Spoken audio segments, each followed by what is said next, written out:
السلام علیکم ورحمۃ اللہ وبرکاتہ۔ اعوذ باللہ من الشیطان الرجیم، بسم اللہ الرحمن الرحیم۔ والسارق والسارقة فاقطعوا ایدیہما جزاء بما کسبا نکالا من اللہ واللہ عزیز حکیم۔ فمن تاب من بعد ظلمه واصلح فإن اللہ یتوب علیہ ان اللہ غفور رحیم۔ ألم تعلم أن الله له ملك السماوات والأرض يعذب من يشاء ويغفر لمن يشاء والله على كل شيء قدير۔ معزز سامعین کرام، سورۃ المائدہ سورہ نمبر 5، اور اسی سورت سے ابھی آپ کے سامنے آیت نمبر 38، 39، 40 یعنی 38، 39، 40 یہ 3 آیات تلاوت کی گئی۔ سامعین کرام، ان 3 آیتوں میں جو پہلی آیت کریمہ ہے یعنی آیت نمبر 38 سورۃ المائدہ، اس میں اللہ تبارک و تعالیٰ نے فرمایا والسارق والسارقة فاقطعوا ایدیہما جزاء بما کسبا نکالا من اللہ واللہ عزیز حکیم۔ مرد چور ہو یا عورت چور ہو، اس کے ہاتھ کو کاٹ لیا جائے، اس کے ہاتھ کو کاٹ لو۔ والسارق مرد چور، والسارقة عورت چور، فاقطعوا ایدیہما اگر وہ چوری کریں تو ان کے ہاتھ کو کاٹ لو۔ جزاء بما کسبا نکالا من اللہ، یہ اللہ تبارک و تعالیٰ کی طرف سے ان کے گناہ کی عبرتناک سزا ہے جو انہوں نے کیا۔ اور آگے اللہ نے فرمایا واللہ عزیز حکیم، اور بے شک اللہ تبارک و تعالیٰ غالب ہے، حکمت والا ہے۔ معزز سامعین کرام، اس آیت کریمہ میں اللہ تبارک و تعالیٰ نے چور کے ہاتھ کاٹ لینے کا حکم دیا ہے۔ یہاں پر ایک بات یاد رکھیے، یہ حد ہے، یعنی اللہ تبارک و تعالیٰ کی طرف سے جو مجرموں پر حد قائم ہوتا ہے اس میں سے ایک حد ہے چور کا ہاتھ کاٹنا۔ تو اس سلسلے میں سب سے اہم بات جو دھیان میں رکھنے والی ہے وہ یہ کہ ہر سماج و معاشرے میں اس قانون کو لاگو نہیں کیا جائے گا، بلکہ جس سماج و معاشرے کا کوئی امیر ہو، کوئی حاکم ہو، کوئی خلیفہ ہو جو شرعی حکم کو اپنے سماج و معاشرے کے اندر، اپنے مملکت کے اندر قائم کرنے کی طاقت اور اہلیت رکھتا ہو، وہی حاکم فیصلہ کرے گا۔ اب یہ نہیں کہ کسی بھی سماج و معاشرے میں کوئی چوری کر لے اور فوراً اس کا ہاتھ کاٹ دے، یہ نہیں ہوگا، بلکہ حاکم وقت جو ہوگا اس کے زیر نگرانی اس سزا کو مقرر کیا جائے گا اور پھر ہاتھ کاٹا جائے گا۔ دوسری بات، چور کا جو ہاتھ کاٹا جائے گا وہ اتنا کاٹا جائے گا۔ زمانہ جاہلیت میں چور کے ہاتھ کاٹنے کی سزا یہی تھی۔ نبی صلی اللہ علیہ وسلم کے زمانے سے، آپ کے نبی بنائے جانے کے زمانے سے پہلے جو زمانہ جاہلیت ہے اس میں یہی سزا تھی۔ اسلام نے اس کو برقرار رکھا، لیکن اس میں کچھ شرطوں کا اضافہ کر دیا، بالکل اسی طرح سے جس طرح سے زمانہ جاہلیت میں قرض کی، قسامہ، دیت وغیرہ کی جو معمولات جو ہیں جس طرح سے اس زمانے میں تھے، شریعت نے اس کو برقرار رکھا، لیکن اس کے اندر جو کمی تھی اس کو پورا کر کے انسانی مصلحتوں اور انسانی مصلحت کے تقاضوں کے مطابق اس کے اندر اضافہ کر دیا۔ تو اس سے یہ پتہ چلا کہ زمانہ جاہلیت میں ہاتھ کاٹنے کا حکم تھا، زمانہ جاہلیت میں یہی معمول تھا کہ چور کا ہاتھ کاٹ دیا جاتا تھا، شریعت نے اس کو برقرار رکھا۔ لیکن سوال یہ ہے کہ چور کا ہاتھ کب کاٹا جائے گا؟ اب چور کسی جگہ سے ایک چھوٹا موٹا سامان چورا کر کے لے گیا تو کیا اس کا ہاتھ کاٹا جائے گا؟ تو اس سلسلے میں نبی اکرم صلی اللہ علیہ وسلم نے مکمل وضاحت فرمائی ہے۔ یاد رکھیے، ہماری شریعت 2 چیزیں ہیں، ایک اللہ کا کلام اور دوسرا نبی کا فرمان۔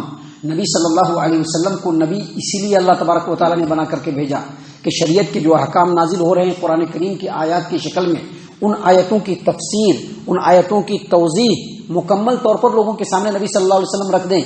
لہذا یہاں پر اللہ تبارک و تعالیٰ نے صرف ہاتھ کاٹنے کا حکم دیا، لیکن نبی اکرم صلی اللہ علیہ وسلم نے بتلایا کہ چور کا ہاتھ کب کاٹا جائے گا۔ دیکھیے، اس سلسلے میں ایک حدیث ہے جس کو امام بخاری رحمہ اللہ نے صحیح البخاری کتاب الحدود باب قولہ تعالی والسارق والسارقة فاقطعوا ایدیہما، حدیث نمبر 6790 پر 6799 نمبر کی یہ حدیث صحیح البخاری کی، اور صحیح مسلم کتاب الحدود کی روایت ہے۔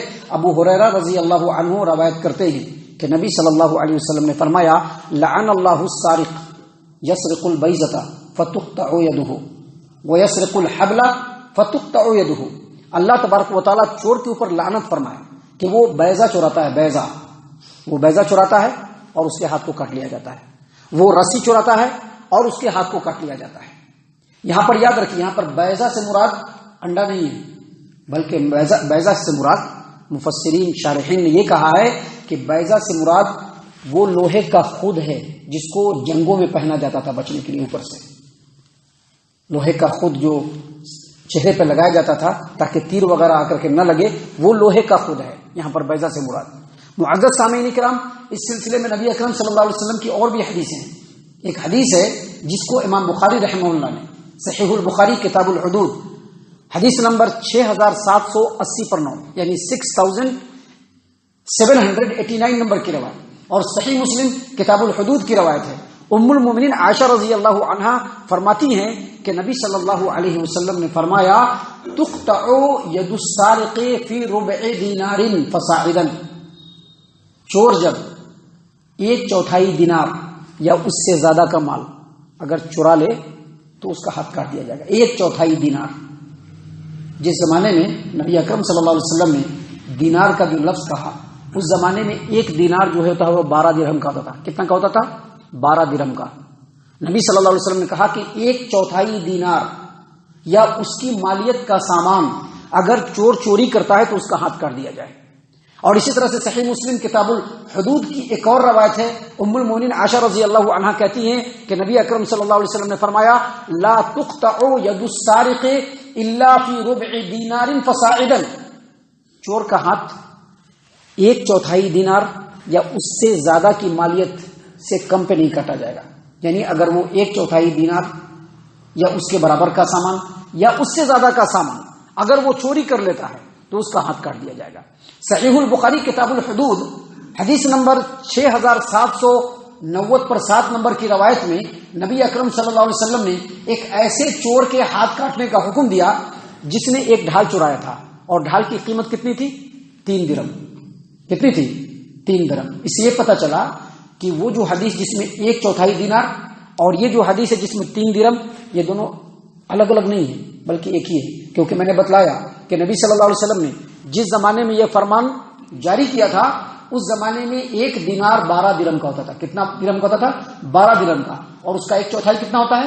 3 درہم۔ 3 درہم ہوتا ہے۔ تو معزز سامعین کرام، یہ جو حدیثیں ہیں اس مسئلے میں بالکل دلیل کے اعتبار سے حتمی ہے کہ کوئی بھی چور اگر 1/4 دینار یا اس کے برابر کا مال یا اس سے زیادہ اگر چوری کرے گا تو اس کا ہاتھ کاٹا جائے گا، اس سے کم اس کا ہاتھ نہیں کاٹا جائے گا۔ اس سلسلے میں عمر بن خطاب رضی اللہ عنہ، عثمان بن عفان رضی اللہ عنہ اور علی بن ابی طالب رضی اللہ عنہ، اس کے علاوہ امام عبد العزیز، لیث بن سعد، امام اوزاعی، امام شافعی اور بہت سارے اہل علم کا کہنا ہے کہ کوئی بھی چور اگر 1/4 دینار کے برابر یا اس کے زیادہ مالیت کا کوئی سامان اگر چوری کر لیتا ہے تو اس کا ہاتھ کاٹا جائے گا، اس سے کم میں اس کا ہاتھ نہیں کاٹا جائے گا، اس سے کم میں اس کا ہاتھ نہیں کاٹا جائے گا۔ آج کے ڈیٹ میں اگر ہم 1/4 دینار کا اگر ہم حساب لگاتے ہیں تو سونے کے حساب سے 1.0935 گرام، یہ اتنا ہوتا ہے اس کی مالیت۔ آج سونا دیکھ لیجئے، اس کی جو قیمت ہوگی اتنی چوری ہو، اگر اتنی چوری کرے گا یا اس سے زیادہ کرے گا اور اسلامی حکومت ہے تو اس چور کے ہاتھ کو کاٹا جا سکتا ہے۔ لیکن یہاں پر ایک بات اور بتلا دیں کہ امام ابو حنیفہ اور ان کے شاگرد امام ابو یوسف، امام محمد، امام ظفر اور امام ثوری رحمت اللہ علیہ، ان کا کہنا ہے کہ کوئی بھی چور خالص 10 درہم چوری کرے گا تبھی اس کے ہاتھ کاٹا جائے گا، وگرنہ ہاتھ نہیں کاٹا جائے گا۔ لیکن ان ائمہ کرام کا جو قول ہے وہ نبی اکرم صلی اللہ علیہ وسلم کے تعلیمات کے اور حدیث کے خلاف ہونے کی وجہ سے بالکل مردود ہے۔ صحیح بات یہی ہے کہ ایک چور جب 1/4 دینار یعنی 1.0935 گرام سونے کی جو مالیت ہے، اس کی جو قیمت ہے، اتنا یا اس سے زیادہ اگر چوری کرے گا تو اس کا ہاتھ کاٹ لیا جائے گا نبی اکرم صلی اللہ علیہ وسلم کی تعلیمات کے مطابق۔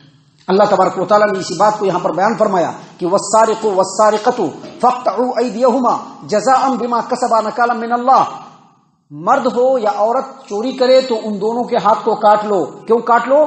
کیونکہ یہ اللہ تبارک و تعالیٰ کی طرف سے ان کے گناہ کی عبرتناک سزا ہے جو انہوں نے کیا۔ انہوں نے اپنے ہاتھ کو غیر کے مال کی طرف اٹھایا جس کے اوپر اس کا حق نہیں تھا، اس نے خیانت کرنے کی کوشش کی، تو جس ہاتھ نے خیانت کرنے کی کوشش کی اس ہاتھ کو عبرت کے طور پر اس کے ہاتھ کی توہین کرتے ہوئے اس کے ہاتھ کو کاٹ لیا جائے گا، تاکہ لوگوں کو عبرت ہو اور آگے سے چوری نہ ہو، کیونکہ چوری یہ بہت ہی بدترین جرم ہے۔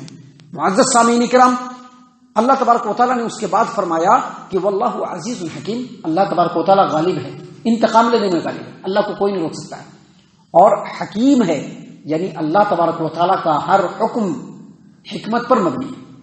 اس کے بعد دوسری آیت کریمہ میں اللہ تبارک و تعالیٰ نے فرمایا فمن تاب من بعد ظلمه واصلح فإن اللہ یتوب علیہ ان اللہ غفور رحیم، لیکن اگر کوئی آدمی چوری کرنے کے بعد توبہ کر لے تو اللہ اس کو معاف کر دے گا۔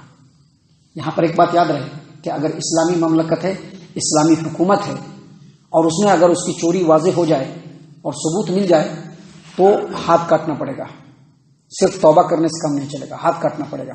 لیکن اس کے باوجود اگر وہ توبہ کرتا ہے تو اللہ تبارک و تعالیٰ اس کے گناہوں کو معاف کرنے والا ہے، کیونکہ اللہ تبارک و تعالیٰ غفور الرحیم ہے۔ اس سلسلے میں ایک حدیث ہے جس کو امام احمد نے اپنی مسند کے اندر روایت کیا ہے کہ عبداللہ بن عمر رضی اللہ عنہما روایت کرتے ہیں کہ ایک عورت نبی اکرم صلی اللہ علیہ وسلم کے زمانے میں چوری کر لی۔ جن لوگوں کی چوری کی اس عورت نے، ان لوگوں نے اس کو دربار رسالت میں لے آئے اور کہا کہ اس عورت نے ہماری چوری کی۔ عورت کے خاندان والے جو لوگ تھے وہ بھی آ گئے، کیونکہ ہماری خاندان کی عورت ہے جو پھنسی ہے، وہ بھی آ گئے اور کہا کہ ٹھیک ہے اللہ کے رسول صلی اللہ علیہ وسلم آپ جو فیصلہ کیجیے۔ نبی صلی اللہ علیہ وسلم نے کہا کہ اس کے ہاتھ کو کاٹ دو۔ ان لوگوں نے کہا کہ اللہ کے رسول صلی اللہ علیہ وسلم ہم اس کے بدلے میں فدیہ دینے کے لیے تیار ہیں۔ کہا کہ نہیں، اس کے ہاتھ کو کاٹو، اقطعوا یدہا، اس کے ہاتھ کو کاٹو۔ ان کے خاندان والوں نے کہا کہ ہم لوگ 500 دینار فدیہ میں دینے کے لیے تیار ہیں۔ نبی اکرم صلی اللہ علیہ وسلم نے کہا کہ اس کے ہاتھ کو کاٹو، لہذا اس کے ہاتھ کو کاٹا گیا۔ اس کے بعد اس عورت نے نبی صلی اللہ علیہ وسلم سے پوچھا کہ اللہ کے رسول صلی اللہ علیہ وسلم کیا میری توبہ قبول ہو جائے گی؟ اللہ کے رسول صلی اللہ علیہ وسلم نے کہا کہ جو حد تم کو لگی ہے، جو سزا تم کو ہوئی ہے اسلام کے حساب سے، اس سزا کے بعد تم بالکل اس طرح سے پاک ہو گئی ہو جس طرح سے تم اپنے ماں کے پیٹ سے پیدا ہوئی تھی، جس دن اس دن پاک تھی، بالکل ویسے ہی پاک ہو گئی ہو۔ اور راوی نے کہا کہ اسی سلسلے میں اللہ تبارک و تعالیٰ نے اس آیت کریمہ کو نازل فرمایا کہ فمن تاب من بعد ظلمه واصلح فان اللہ یتوب علیہ ان اللہ غفور رحیم۔ جو آدمی گناہ کے بعد توبہ کرے، فمن تاب من بعد ظلمه، گناہ کے بعد توبہ کرے، واصلح، اور اپنی اصلاح کر لے، نیکوکار ہو جائے، نیکی کے کام کرنے لگے، تو اللہ تبارک و تعالیٰ نے فرمایا فان اللہ یتوب علیہ، اللہ تبارک و تعالیٰ اس کی توبہ کو قبول کر لے گا۔ ان اللہ غفور رحیم، بے شک اللہ تبارک و تعالیٰ بخشنے والا اور رحم کرنے والا ہے۔ یہ جو عورت چوری کی تھی یہ وہی عورت ہے، مخزومیہ عورت، جس کے بارے میں صحیح البخاری، صحیح مسلم، صحیح بخاری کتاب الحدود، صحیح بخاری کتاب و احادیث الانبیاء، صحیح مسلم کتاب الحدود کی روایت ہے امام زہری عروہ سے، اور وہ ام المؤمنین عائشہ رضی اللہ عنہا سے روایت کرتے ہیں کہ خاندان مخزوم کی ایک عورت نے چوری کر لی۔ قریش کے لوگ بہت پریشان ہوئے۔ کب چوری کی تھی؟ جب غزوہ فتح ہوا، فتح مکہ کے موقع سے اس عورت نے چوری کر لی۔ اب اس کے خاندان والے اور قریش کے لوگ ذرا پریشان ہوئے۔ کیوں پریشان ہوئے؟ کیونکہ یہ بڑے ذرا گھرانے کی عورت ہوتے ہیں نا، بڑے گھرانے، اس کو ذرا زیادہ لوگ بھاؤ دیتے ہیں، چھوٹے لوگوں کو بھاؤ نہیں دیں گے، یہ لوگوں کی فطرت ہے۔ تو ذرا بڑے گھرانے کی عورت ہے تو کیسے ہوگا، اتنے بڑے گھرانے کی عورت کا ہاتھ کیسے کٹ جائے گا؟ تو لوگوں نے مشورہ کیا، کہا کہ نبی صلی اللہ علیہ وسلم سے کون بات کرے گا؟ کہا کہ اسامہ بن زید رضی اللہ عنہ جو نبی صلی اللہ علیہ وسلم کے بڑے چہیتے ہیں، ان کو کہیے کہ آپ صلی اللہ علیہ وسلم سے سفارش کریں۔ مقدمہ نبی صلی اللہ علیہ وسلم کی خدمت میں پیش ہوا، اور ادھر اسامہ بن زید رضی اللہ عنہ نے سفارش کی کہ اللہ کے رسول صلی اللہ علیہ وسلم ذرا بڑے گھرانے کی عورتیں دیکھ لی، ذرا سزے میں کچھ تخفیف ہو جائے، کچھ سوچیے۔ نبی صلی اللہ علیہ وسلم ناراض ہو گئے اور کہا اتشفعوا فی حد من حدود اللہ، اللہ کے حد میں تم جو ہے سفارش کر رہے ہو؟ اللہ نے جو حد قائم کر دیا خلی، اب اس میں کوئی سفارش نہیں کر سکتا ہے۔ اور غصہ ہو گیا نبی صلی اللہ علیہ وسلم۔ شام کے وقت نبی صلی اللہ علیہ وسلم کھڑے ہوئے اور کھڑے ہو کر کے اللہ تبارک و تعالیٰ کی حمد و ثنا بیان کی، اور حمد و ثنا بیان کرنے کے بعد کہا کہ تم سے پہلے لوگ اسی لیے ہلاک و برباد ہو گئے کہ اگر کوئی بڑا آدمی گناہ کرتا تھا تو اس پر پردہ ڈالتے تھے، اور اگر کوئی چھوٹا آدمی گناہ کرتا تھا، کمزور آدمی، غریب آدمی، تو اس کے اوپر چڑھ دوڑتے تھے، اس کے اوپر حد قائم کرتے تھے۔ اور اس کے بعد نبی صلی اللہ علیہ وسلم نے فرمایا والذی نفس محمد بیدی، قسم اس ذات کی جس کے ہاتھ میں محمد کی جان ہے، لو سرقت فاطمہ بنت محمد، اگر محمد کی بیٹی فاطمہ بھی چوری کرے لقطعت یدہا، تو میں اس کے ہاتھ کاٹ لوں۔ ام المؤمنین عائشہ رضی اللہ عنہا نے کہا کہ اس عورت نے اچھی توبہ کر لی، اس کا ہاتھ کاٹ دیا گیا اچھی توبہ کی، اس کی شادی بھی ہوئی، اور پھر وہ کبھی کبھار آتی تھی تو میں اس کی ضروریات نبی اکرم صلی اللہ علیہ وسلم کی خدمت میں بول دیا کرتے تھے۔ تو اسی چیز کو اللہ تبارک و تعالیٰ نے یہاں پر بیان فرمایا کہ جو آدمی اگر گناہ کرنے کے بعد توبہ کر لے اور اپنی اصلاح کر لے تو اللہ تبارک و تعالیٰ گناہوں کو بخشنے والا اور رحم کرنے والا ہے۔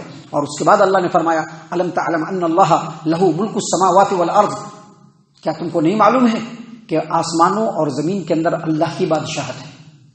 اللہ کی بادشاہت ہے کا مطلب اللہ کے حکم کو کوئی نہیں ٹال سکتا۔ جو اس نے مقرر کیا سزا، جہاں پر اللہ کا حکم ہوگا وہاں پر اس سزا کو قائم کیا جائے گا، کیونکہ زمین اور آسمانوں میں اور زمین میں اللہ کی بادشاہت ہے، اللہ کی ملکیت ہے، اللہ کی سلطنت ہے، اللہ کے حکم کو کوئی نہیں ٹال سکتا۔